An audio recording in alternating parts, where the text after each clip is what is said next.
Olá, boa tarde, amigo internauta do Portal R7. Seja bem-vindo ao terceiro programa de Economia Sem Paletó. Eu quero agradecer bastante a vocês a audiência do nosso programa anterior, quando falamos da reforma da Previdência. Tivemos 179 mil visualizações, 239 compartilhamentos. Foi um número que surpreendeu toda a equipe. E até por isso, hoje nós vamos voltar ao assunto da reforma da Previdência. Muita gente ainda tem dúvida com relação ao rombo da Previdência, acreditando que, perguntando se existe, se não existe. Tem também a DRU, né, a famosa desvinculação das receitas da União, que retira uma parte do dinheiro da Seguridade Social, e muita gente pensa que se esse dinheiro não for retirado, o rombo não vai se configurar.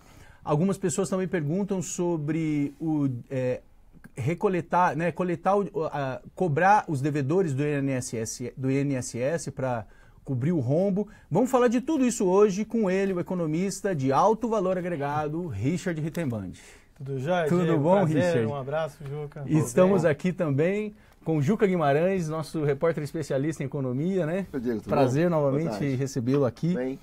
Eu vou pedir para o Doug, que é o diretor do nosso programa, para colocar o gráfico da Seguridade Social, para a gente entender como é que funciona a Seguridade Social. Vamos retomar alguns assuntos que falamos no programa anterior para explicar para vocês essa questão do rombo da Previdência. Existe ou não existe? Como resolver esse rombo?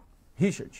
Então, o orçamento da União, né, do governo federal, ele é dividido em Seguridade Social e orçamento fiscal. Dentro da Seguridade Social, que tem aquela história, a Previdência é superavitária porque a Seguridade Social é superavitária. Infelizmente, tanto a Seguridade Social quanto a Previdência são deficitárias, ou seja, falta dinheiro. Mas o que compõe a Seguridade Social? Ela é composta pelas despesas da saúde, da Previdência. Aí é importante essa informação, tanto do setor privado, INSS, quanto dos servidores públicos da União, civis e militares. E também gastos da assistência social. Quando a gente pega todas as receitas da Seguridade Social e as despesas, na verdade ela tem um déficit, e um déficit bem elevado aí de cerca de 280 bilhões de reais. Tá certo. Vamos mostrar, por favor, isso aqui quando a gente fala de saúde, é o Ministério da Saúde ou não? Isso, são os gastos da saúde. A Seguridade seria o sistema de proteção social, né? Isso, exatamente. Isso. Então, a saúde e da Previdência, especificamente o pagamento das pensões, das aposentadorias. Tudo tá aí, tá tudo embutido aqui aí. Na Previdência, né? Isso. Vamos chamar então o gráfico da DRU. Seguridade DRU, Doug. O que é a DRU? Que as pessoas falam muito que é a desvinculação das receitas. Isso, é um mecanismo constitucional a partir de 1994 que permitiu, como o orçamento do nosso país ele é muito rígido, então eles permitiram que alguns recursos, como a Seguridade Social, por muito tempo realmente ela foi superavitária, você destinar parte desse recurso para outras áreas que estariam faltando. Então essa regra de desvincular as receitas, ou seja, tirar de lá, né? Isso. Tirar de lá essa receita. Ela tira da Seguridade ou da Saúde, da Previdência ou da Assistência Social? Não tira da Previdência, isso é importante. Os recursos da DRU, eles não saem das contribuições previdenciárias, é das outras áreas, Assistência Social e Saúde. Você vê que o resultado com a DRU, ou seja, com o governo tirando cerca de 90 bilhões de reais só em 2016, foi um déficit na Seguridade Social de 258 bilhões de reais. Então foi um dispositivo que funcionou quando a Previdência era superavitária. Isso, só que a ironia é que até hoje, mesmo ela sendo deficitária, esse recurso ainda sai da DRU. Então eles tiraram 90 bilhões. Então, por exemplo, vamos supor que por um passe de mágica não existe mais a DRU. Será que a Seguridade Social seria superavitária ou deficitária? Então o governo não tira esses 90 bilhões, ainda assim a Seguridade Social ia apresentar um déficit, ou seja, um rombo de 166 bilhões. Antes que as pessoas perguntem por que alguns estudos que estão pela internet mostram a Seguridade Social em 2015 superavitária. Por quê? Não computam a previdência dos servidores públicos da União, é como se não existisse, eles tiram dessa conta. Eles consideram como se a DRU não existisse, então 90 bilhões a mais. E outro ponto, como se todas as renúncias fiscais, ou seja, aquilo que o governo abriu mão de arrecadar, também eles estivessem recebendo. Só que por que eles usam 2015? Porque se eles usassem 2016, a situação ficou tão feia, o déficit é tão grande que a partir de 2016, mesmo se fizesse todas essas manobras contábeis, ainda assim a Seguridade Social apresentaria um déficit. Aí você falou interessante a questão dos funcionários, dos servidores públicos da União. Eles causam algum rombo, ô Juca? Servidor público da União? Porque o nosso estudo aqui aponta que os servidores eles pesam bem na questão do rombo, né, Richard? Vamos colocar, Doug, o gráfico do INSS versus setor público. É um gráfico que a gente já mostrou semana passada. Então, quer dizer que essas contas que colocam com a DRU, o da Anfip, né, o estudo da Anfip, que não tem rombo, eles não consideram, então, essa questão do setor público. Não considera o setor público, não considera a DRU e colocam todas as renúncias fiscais nas receitas para tentar inflar receitas e diminuir despesas. Só que por que eles não fizeram em 2016? Porque mesmo com toda essa ginástica contábil ainda daria um déficit. Então, assim, a gente falando, o setor público causa rombo ou não causa? Tá aí no nosso gráfico, né, Rich? Então, você tem aí o INSS versus setor público. Aí, no caso desse gráfico, você tem a União, estados e municípios, tá? No estudo da Anfip e para aquele cálculo da Seguridade Social, a gente está falando só da União, que o dado é 77 bilhões de rombo só em 2016. Mas aqui você vê, INSS tem 33 milhões de beneficiários, enquanto que todo o setor público tem pouco mais de 3 milhões de beneficiários. Então você vê que você tem uma desigualdade em número de pessoas que são atendidas. Porém, ambos provocam quase o mesmo déficit. O setor público provoca até um déficit maior que todo o sistema do INSS junto. Então você tem pouco mais de 3 milhões de pessoas provocando o mesmo rombo que todo o INSS, que atende quase 34 milhões de pessoas. Olha, no primeiro programa a gente recebeu muitas perguntas, né? O Jefferson Capes perguntou assim, comentou, mostra quanto dinheiro que sai da Previdência através da DRU. A Previdência não tem rombo. O que existe são as desvinculações de recursos que deveriam ficar na Previdência. Poderiam explicar isso para o povo? Foi o que a gente acabou de explicar agora, 90 né? bilhões que se tirar, como o déficit da Seguridade é 260 bilhões, então, mesmo se você colocasse o resultado, eliminasse a Previdência do setor público, renúncias fiscais e a DRU, mesmo assim, infelizmente, o problema é tão grave que você teria ainda um déficit. Vamos acabar com esse rombo, então. Aí o João Américo. Só quero saber se cobrar as dívidas primeiro dos grandes devedores... né? Cortar a aposentadoria de políticos, porque político não tem carteira assinada. Não funcionava, por que tem que mexer primeiro nos que já sofrem para pagar as contas? Então, ele fala primeiro com relação às dívidas, né? Doug, por favor, coloca o gráfico do top 20 devedores, que são os principais devedores da União. Se a gente cobrar... As empresas, né? As empresas, as empresas que mais devem para a União. Se a gente cobrar as empresas, a gente consegue resolver o problema do rombo por quanto tempo? Muito pouco tempo. Se a gente pegar, dá cerca de pouco mais de 430 bilhões de reais, só que mais da metade não é recuperável, porque são empresas que nem existem mais. Então você pode ver aí que o maior devedor é a Varig, né, que deve cerca de 3,7 bilhões. Em terceiro lugar você tem a VASP também, outra companhia que nem existe mais. Você tem a Transbrasil. Então, assim, você tem uma série de empresas, Gazeta Mercantil, que nem existem mais. Então, assim, a estimativa do governo é que desses 430 bilhões seja possível recuperar pouco mais de 130, 150 bilhões, sendo que boa parte disso já está sendo negociado, já está sendo parcelado. Atualmente, anualmente, Diego, o governo está conseguindo recuperar mais ou menos 5 bilhões. E aí tem um vídeo que também circulou na internet que falava, olha, se você cobrasse todos os devedores, você resolveria o rombo, porque o rombo foi 150 bilhões em 2016. Mais uma vez, deixaram de fora o rombo da Previdência dos servidores públicos da União, que deu 77 bilhões. Então, na verdade, seria 150 mais 77, ou seja, 220 e poucos bilhões. Só que, assim, é justo cobrar quem está devendo? Muito justo. Tem que pagar, né? Tem que pagar, é o correto. Mas resolve o problema? Não, seria parcialmente, porque o problema é estrutural e ia continuar déficit ano após ano. Então, assim, é justo cobrar? Sim. Resolver o problema? Não. Doug, por favor, prepara o gráfico para a gente, que são o potencial de pagamento dos maiores devedores do INSS. que a gente vai ver quanto desse dinheiro que a gente realmente poderia receber e comparar com o rombo que a gente tem. E enquanto você vai preparando aí, o Juca, ele vai... Como é que estão nas nossas redes, Juca? Estão indo muito bem aqui, olha. Estão comentando, mandando um recado, agradecendo a iniciativa do programa de fazer uma leitura mais popular, mais clara e transparente da economia. Aqui tem a Cristina Santos falando, a Neuza Machado, o Edinho Trindade. Estão agradecendo o programa, estão fazendo manifestações políticas aqui também contra o governo. Estão falando dos devedores, acho que a tabela dos devedores deixou muita gente indignada aqui, né? Por que não estão pagando, tá? Esse dinheiro você vai ter juros, esse dinheiro não está sendo pago. Mesmo com relação ao dinheiro recuperado da Lava Jato, né? Isso tudo que muita gente está sugerindo, não que isso não precisa necessariamente vir para cobrir o rombo, mas que é correto cobrar, mas que isso não vai resolver o problema, né? Isso. Se a gente for explicar, basicamente você tem dois problemas muito graves na Previdência Social. De um lado você tem distorções e privilégios entre setor público e setor privado. E outra questão muito grave é uma questão demográfica, que é o quê? É o rápido envelhecimento da população que o Brasil vai sofrer nos próximos anos. Por quê? Muitas pessoas acham que aquele dinheiro que ela contribui com o INSS, esse dinheiro é depositado numa conta, rende juros e quando ela se aposenta volta para ela. Não. É um mito isso, Isso, né? É um mito. Sim. O nosso sistema chama-se Sistema de Repartição Simples. O que quer dizer isso?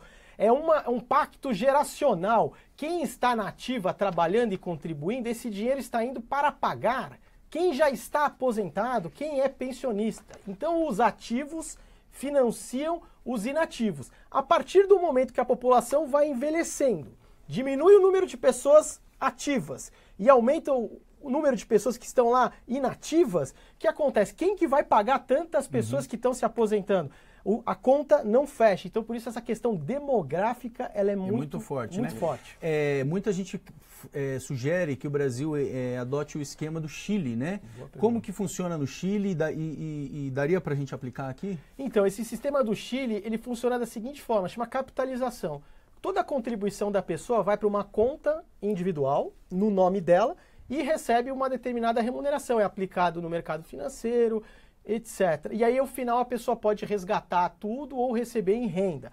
Qual que é o problema? O problema para o Brasil adotar isso é a transição. Como você tem milhões de pessoas já aposentadas, como é que você faria essa migração desse sistema que os ativos financiam os inativos para capitalização? Porque para capitalização, o dinheiro que está sendo captado via contribuição não poderia mais ir para pagar as aposentadorias de hoje. Aí a pergunta é, se o Tesouro hoje já não tem dinheiro para pagar isso, tem que ficar se endividando o tempo todo, como é que faria essa transição? Da onde sairia o dinheiro para pagar quem já está aposentado, enquanto você, ao longo dos anos, migraria para o regime de capitalização? Sairia muito caro e, infelizmente, o país não tem esse gás agora. Ia ter que reinventar o país, né? Para começar a fazer isso. Seria bem complexo. E no Chile também teve um momento contrário, né? Depois da experiência de ter a capitalização com o FGTS, estão tentando agora voltar para o modelo de repartição. Como foi isso? Excelente pergunta, Juca, porque você não tem milagre, né? Então, como o dinheiro está sendo depositado lá e ele tem que ser investido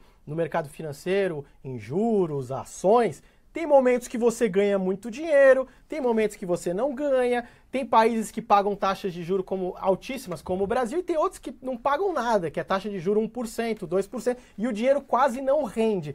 E aí os chilenos foram lá resgatar e começaram a descobrir que o dinheiro não estava rendendo tanto, então o que eles recebiam de aposentadoria, comparado com o percentual do salário deles que eles tinham na ativa, era muito baixo, que a gente chama taxa de reposição. Então a pessoa estava acostumada, vamos supor, a ganhar R$2.000, quando chegava lá para resgatar o fundo dela, falava, agora você vai receber R$300 por mês, só que você tem o padrão de R$2.000. Então por isso que deu até, realmente, Juca, vários protestos em cima desse regime de capitalização, que é muito tempo.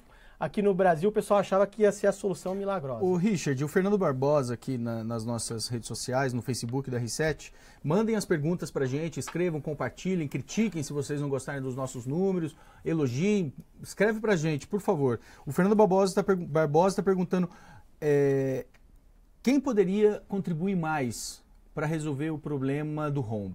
Olha, essa pergunta é excelente, muito obrigado por ela.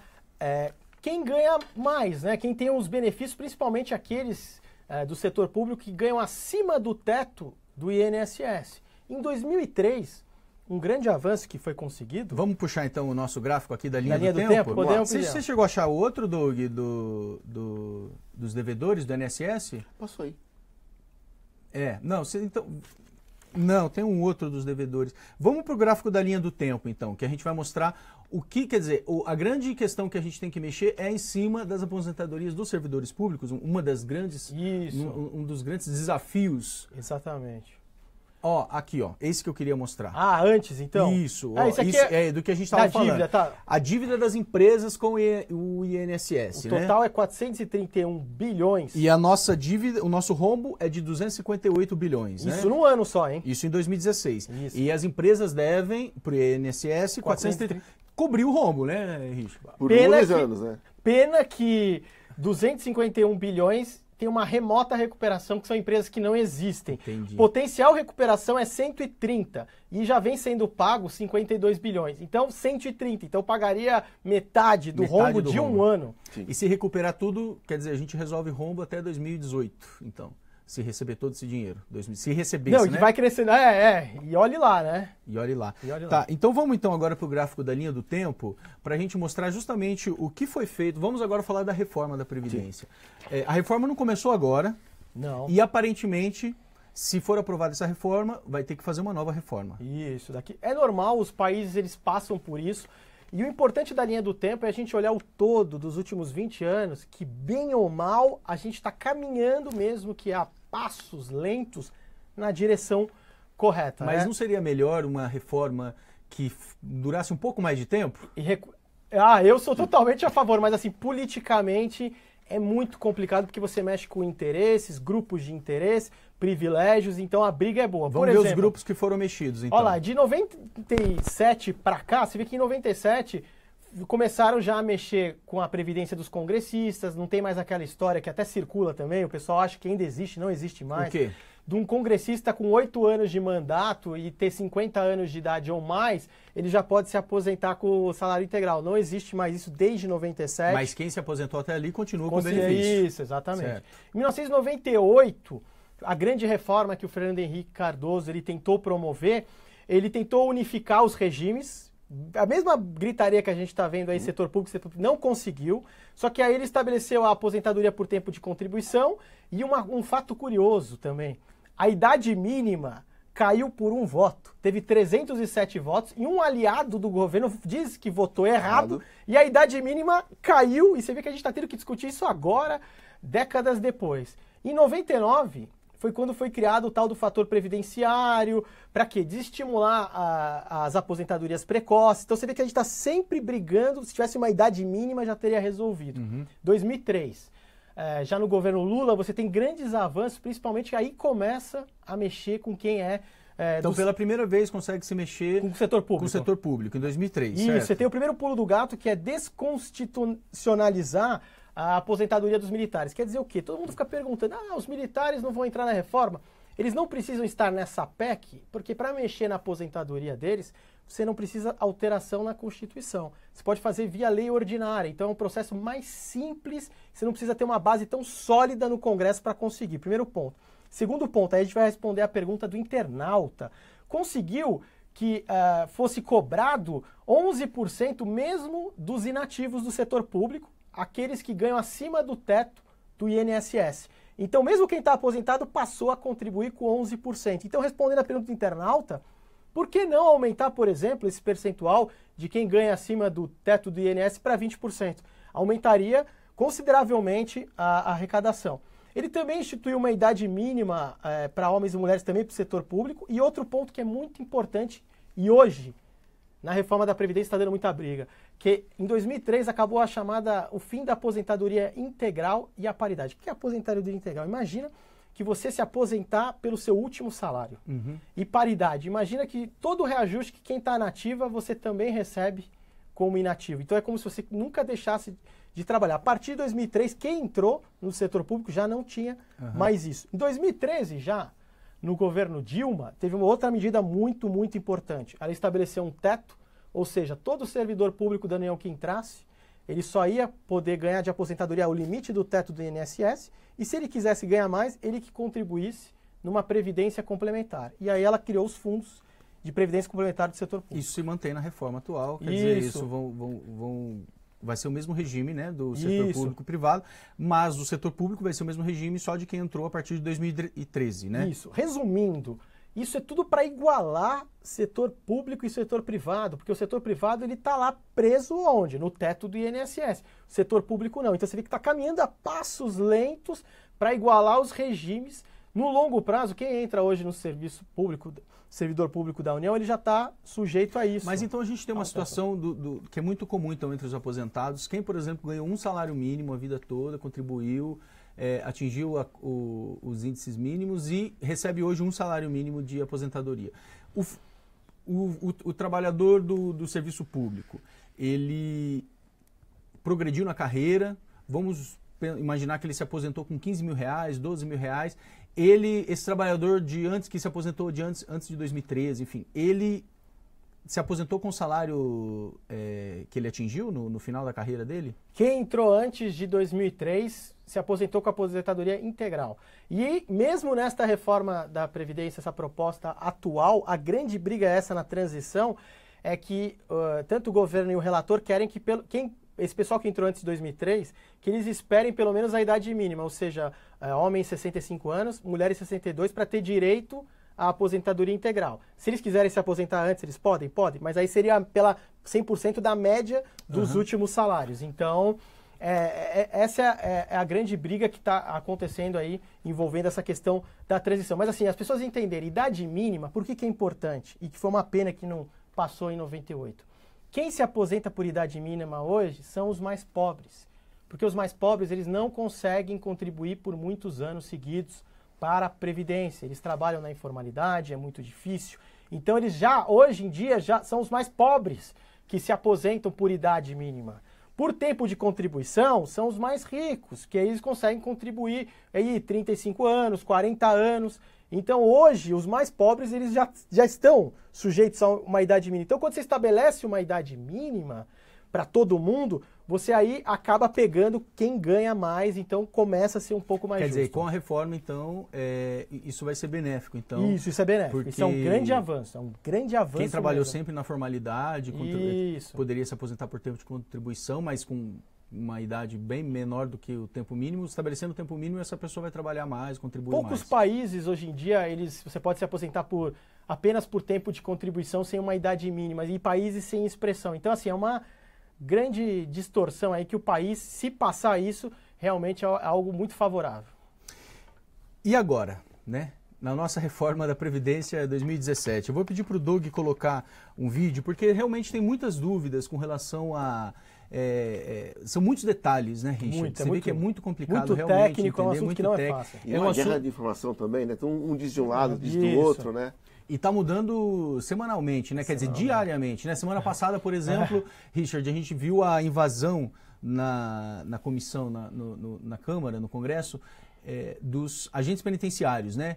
Você consegue explicar para o nosso internauta o que aconteceu naquele dia? Porque primeiro eles estavam juntos da Polícia Legislativa sendo beneficiados pela reforma, é isso? O problema é o seguinte, que todo mundo quer escapar do teto do INSS, todo mundo quer ter uma transição mais favorável e todo mundo quer sempre manter os seus privilégios ou estar dentro do grupo mais privilegiado. E quem tem poder de lobby consegue... Isso, poder de lobby, de força, vai lá, invade. Geralmente as pessoas mais pobres, elas estão pulverizadas, elas não vão conseguir força, ir lá, reclamar. Entendi. Então querer ganhar no grito, né? Ou que os trabalhadores mais organizados também, os sindicatos mais fortes, conseguem entrar nesse grupo de privilegiados? Está correto a gente chamar de grupo de privilegiados? Com certeza. Se você pegar a distribuição de renda no Brasil e ver quanto que a maior parte dos brasileiros eles ganham, primeiro, no setor público às vezes falam, mas tem salários baixos, mas não vamos esquecer que tem 14 milhões de desempregados no setor privado. São pessoas sem estabilidade nenhuma, muitas vivem na informalidade. Já no setor público, bem ou mal, você tem certa estabilidade, você tem salários muito mais altos que do setor privado, você tem uma série de privilégios. Então, você pegar a distribuição de renda é brutal. Gente, tem perguntas aqui dos internautas sobre a contribuição. O Fernando Barbosa pergunta o seguinte: qual seria a contribuição ideal, percentual de contribuição, para quem ganha um salário mínimo? E outra pergunta aqui é do Thiago Gomes. Perguntou o seguinte, se aumentasse de 8% para 10% a contribuição de ganho até R$ 1.200, se isso ia diminuir o rombo da Previdência? Quer dizer, uma pergunta, quanto seria a condição ideal para quem ganha o piso? Contribuição ideal, e quanto se valeria a pena aumentar a alíquota de contribuição? Sim. Excelente as duas perguntas. A primeira pergunta, como você tem um piso, né, que mesmo nessa proposta atual não vai se mexer, que é um salário mínimo, o que acontece? Normalmente as pessoas que não conseguem contribuir pelo tempo legal exigido, elas acabam indo para assistência social e acabam recebendo, qual que é o piso também? Um salário mínimo. Então você vê que você tem um mecanismo de desincentivo à própria Previdência. Como o piso de tudo é um salário mínimo, por que você vai ficar contribuindo para ganhar um salário mínimo? Se tudo der errado, você pode ir para assistência social. Então isso é uma jabuticaba, isso é um problema assim que realmente teria que ser mudado. Tentou se mudar, mas já deu muita gritaria. Então, assim, a pergunta dele é excelente para a gente ilustrar esse mecanismo de desincentivo. Em relação à alíquota de contribuição, eu focaria R$ 1.200, não, eu focaria quem ganha acima do teto, como foi feito em 2003, que começou a cobrar 11% de quem está inativo, seja aposentado ou pensionista no setor público. Por que não aumentar 20%? Chegou a se ventilar isso, mas se sem isso já deu toda essa gritaria, toda essa pressão dos grupos de interesse, toda essa guerra de informação, imagina falar, não, agora você vai ter que pagar, contribuir. Mas assim... Você acredita que o correto seria uma alíquota progressiva de quem recebe mais? Quem recebe mais e o país contribui mais. O país é um país desigual, 1/3 da desigualdade social vem dessa distorção setor público, setor privado. A gente mostrou nos programas anteriores que o salário médio lá, a faixa de renda... A gente tem o gráfico de salários. Entre 600 e mil e poucos reais. Por quê? Porque o problema do Brasil não vai se resolver com a Previdência. O problema do Brasil se resolve criando os postos de trabalho que vão pagar altos salários. Para isso a gente tem que ter infraestrutura, a gente tem que ter conhecimento para produzir produtos e serviços de alto valor agregado, tem que ter um plano de longo prazo. O país tem que formar alianças entre empresas e pessoas. O setor privado e público tem que se complementar, não uma guerra para cada um manter o seu castelo ali, os seus interesses. Então, assim, quando a gente olha isso, é muito injusto. Então, nesse caso, eu focaria nessas pessoas que elas teriam que ser, nesse momento, até altruístas pela situação dramática que passa o país. Entendi. Vamos agora, nessa guerra de informações, a gente vai passar para vocês o Minuto da Previdência, né? O governo federal começou uma campanha para convencer a população. Enfim, a gente vai analisar esse vídeo. Por favor, Doug, o Minuto da Previdência é quanto tempo preciso trabalhar para me aposentar. É um vídeo de fevereiro e depois você já pode também mostrar para a gente o gráfico dos salários, o Doug. Porque antes, vamos lá. Minuto da Previdência. Tem muita gente falando muitas mentiras a respeito da Previdência. Uma delas é essa história de trabalhar 49 anos para se aposentar. Mentira pura. A verdade é que se você contribui sobre o salário mínimo, vai se aposentar com 25 anos de contribuição e com 65 anos de idade.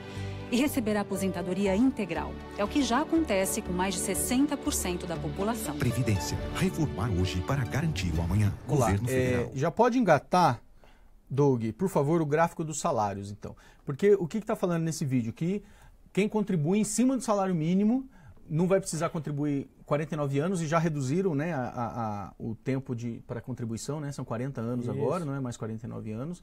Mas contribuiria 25 anos e já receberia aposentadoria integral, né? O que você pode comentar sobre isso? Né? Para ganhar o piso, né? Ah lá, quer dizer... Esse gráfico é um gráfico que mostra a realidade e a economia brasileira, que tipo de postos de trabalho ela é capaz de produzir.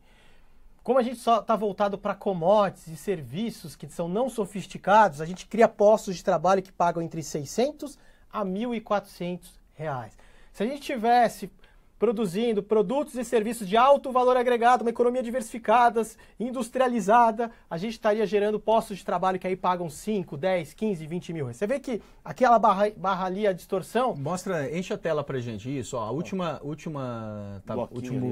barra aqui grande parte quem ganha acima de 5 salários. Grande parte é o setor público. Aí vem a pergunta, por que os jovens hoje em dia eles são tão incentivados a procurar um concurso, etc? Porque não conseguem encontrar vagas que pagam altos salários. Mas para ter essas vagas, o país precisa produzir produtos e serviços de alto valor agregado. Eu bato nessa tecla, porque senão se a gente ficar voltado só para commodities e da forma como está hoje, pouco diversificada, baixa complexidade, a gente não vai chegar a lugar algum. E voltando para nós e respondendo a questão da Previdência, como o piso constitucional é um salário mínimo, então é aquela história, né? Você já tem um mecanismo de desincentivo, ali é muito grave isso. Você vai contribuir para ganhar um salário mínimo, mas se tudo der errado, você vai para a assistência social e ganha um salário mínimo. Então, para que eu vou contribuir com a Previdência? É uma distorção, deveria ter um incentivo para eu estar na Previdência Social. Então, assim, é mais uma questão... E no vídeo ele fala que vai precisar trabalhar somente 25 anos. Pode voltar o gráfico aqui, Doug, por favor? Vai trabalhar somente 25 anos, né? Para receber o salário integral. Não precisa trabalhar 49 anos ou 40 anos agora. Mas quem que vai precisar trabalhar 25 anos? É quem ganha um salário mínimo. É isso aqui que a gente está falando, né? É a maior parte. Esse comecinho ali, mas dá o quê? Vão dar o quê? 20% de... Da Previdência hoje, de quem recebe os benefícios, dá pouco mais de 60% das pessoas. É a grande maioria. Que recebe o benefício. Isso, recebe o benefício. Mas quem está pagando, quer dizer, quem vai se aposentar com as regras novas na reforma, é uma pequena parte da população que vai ter que trabalhar 25 anos somente. Isso. Né? A maior parte... A crítica é que antes era 15, né? Se você não precisaria chegar nos 25, né? Agora, com a reforma, vai passar para 25 anos. Mas, assim, o ponto principal é que você não tem um mecanismo de incentivo para participar da Previdência, porque você tem esse piso, e a assistência social paga o piso também.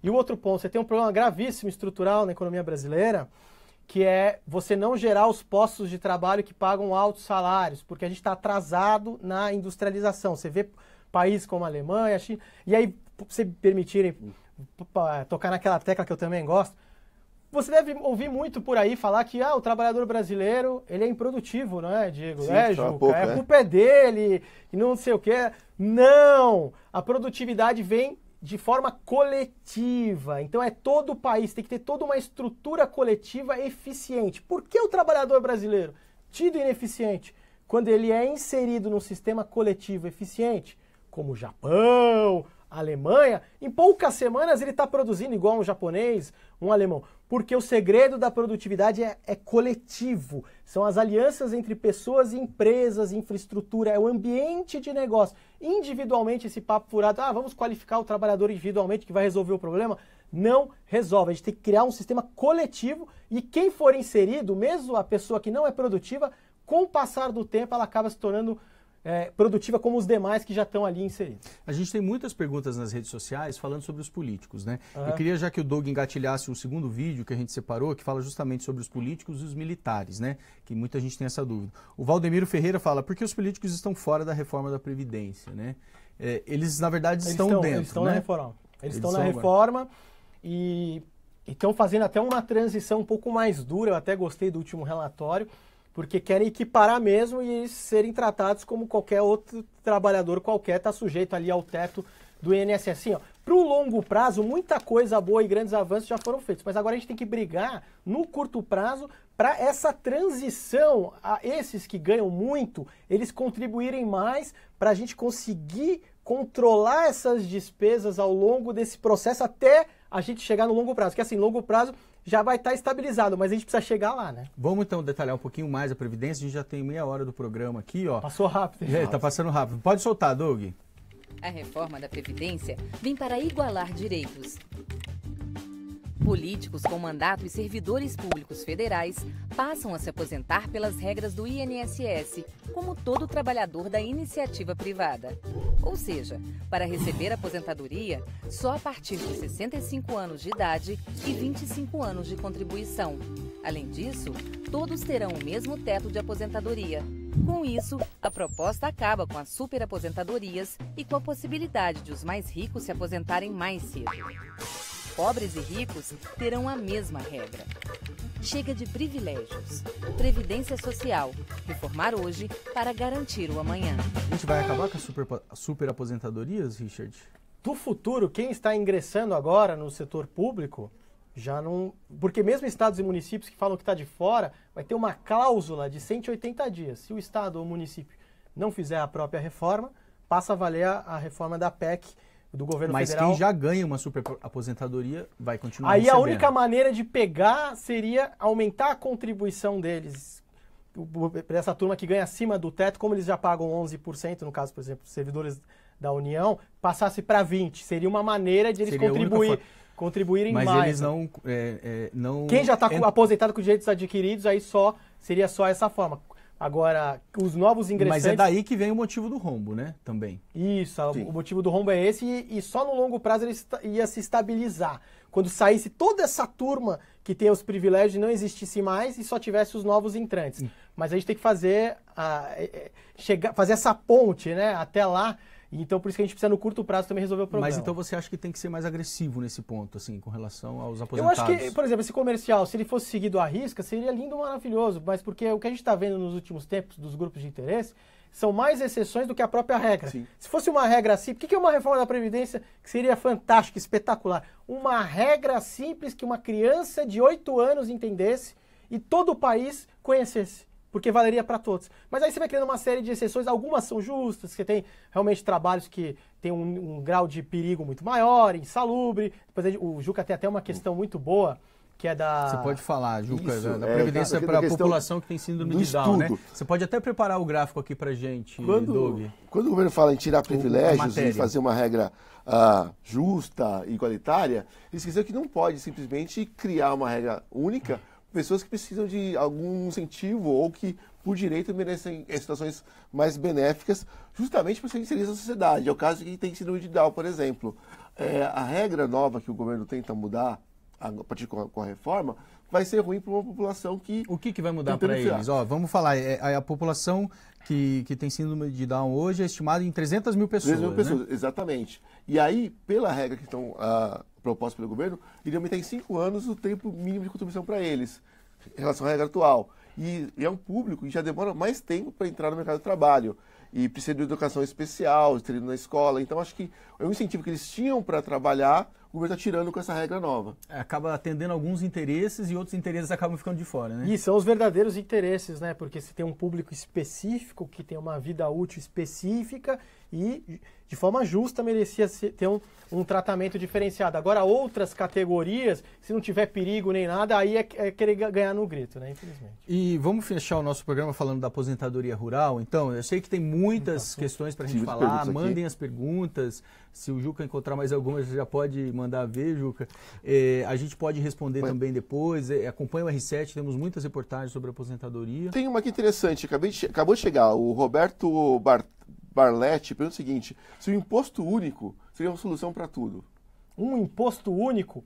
Eu acho que o problema do imposto único é centralizar demais. Como é que seria a distribuição disso? Então, eu acho assim que o imposto único não poderia ser a solução, mas concordo com ele por outro lado. O Brasil, ele taxa demais quem compra produtos e serviços. E quem compra mais produtos e serviços são os mais pobres, né? Uhum. E taxa pouco, às vezes, lucro, renda. Então, se você pegar os gráficos e comparar com os outros países, você vai ver que o Brasil é um dos campeões mundiais de taxar consumo, produtos e serviços, e tá lá na lanterninha em taxar renda, lucro, herança, né? Herança, propriedade, isso. Então, acho que você poderia balancear melhor essa carga tributária e aí você tornaria a economia mais saudável. Não tem mais como a gente fugir dessa discussão da taxação sobre as altas rendas. Pode até um dia rendas, no programa, né? Trazer esses gráficos aí. Falar sobre grandes fortunas e impostos sobre grandes fortunas, né? E herança e tal. Isso.